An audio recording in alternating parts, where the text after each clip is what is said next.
Finally to the big clash from the men's ice hockey competition as defending champions Canada faced off against 10-time champions Russia at the Granada Sport Palace.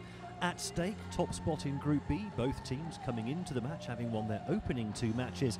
Canada having put 11 goals past South Korea before also finding the net 7 times in their second match against Sweden. However, it was the Russians that would open the scoring in the 8th minute. Alexander Lebedev finding acres of space on the left and putting the puck on a plate for Ivan Petrakov to net for the 3rd time in Spain, just after the Canadians fended off a pair of power plays.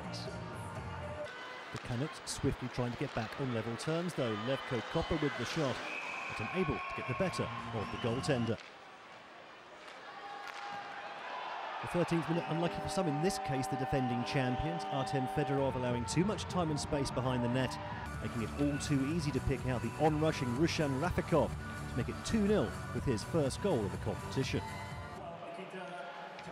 Mikhail Klimchuk could even have made it 3-0, but the defence just about doing enough to put him off his shot.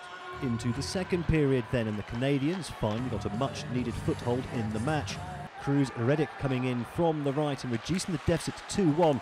At his second goal of the tournament, owing a little to good fortune as his scruffy shot hopped up and over the goaltender's leg.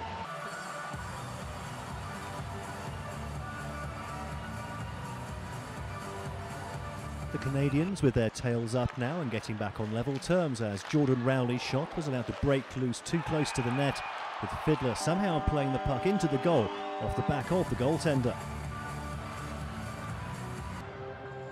Having shipped 2 goals within less than 2 minutes of the restart, the Russians steadied themselves and then took the lead once again on one of their many power plays. Igor Krivchenko neatly controlling the puck with his skate for doubling his tally here in Granada. Rafikov then allowed too much space on the left to try and grab his second goal of the match, but this time his shot was too close to Christopher Lazaruk. The Canadians then managed to get back on level terms again just before the end of the second period. Jesse Craig with a sumptuous flick into the top corner. The 4-time champions on this occasion providing a perfect example of counter-attacking ice hockey with a clinical finish to match. Both sets of coaching staff feeling the heat in a hectic encounter, and Canada then took the lead for the first time in the match just 33 seconds into the final period.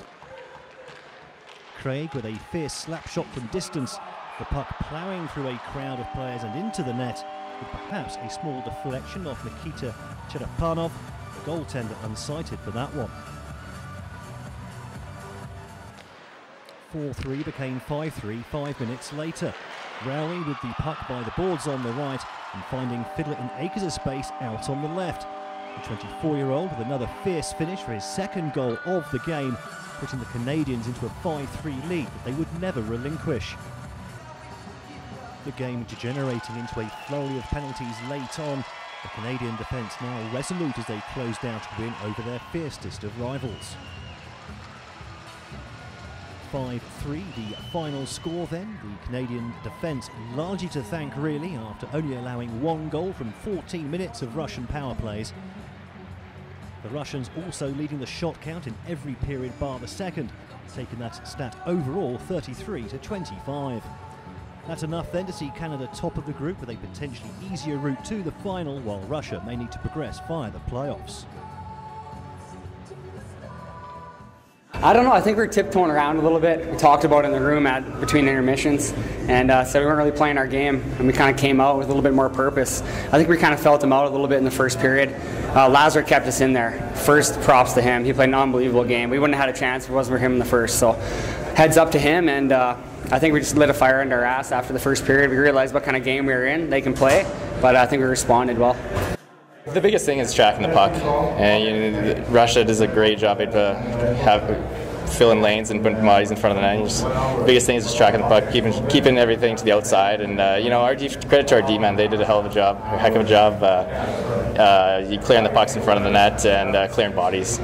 I think Chris was a little nervous like everybody else in the first period, and in the second period he's big and quick and he made a couple of saves. And then after that, I just thought that our forwards, some of our good players, I mean they're all good, but some of our, Hickmont and Foster stepped up today, and I really thought that those two guys were difference makers in a lot of the motion on our team. And your best players have to be your best players, and certainly Laz started it. You know, our back end is good, and I don't know. Jesse Craig, I think, is 6'8" sometimes the way he plays. He's pretty sure out there.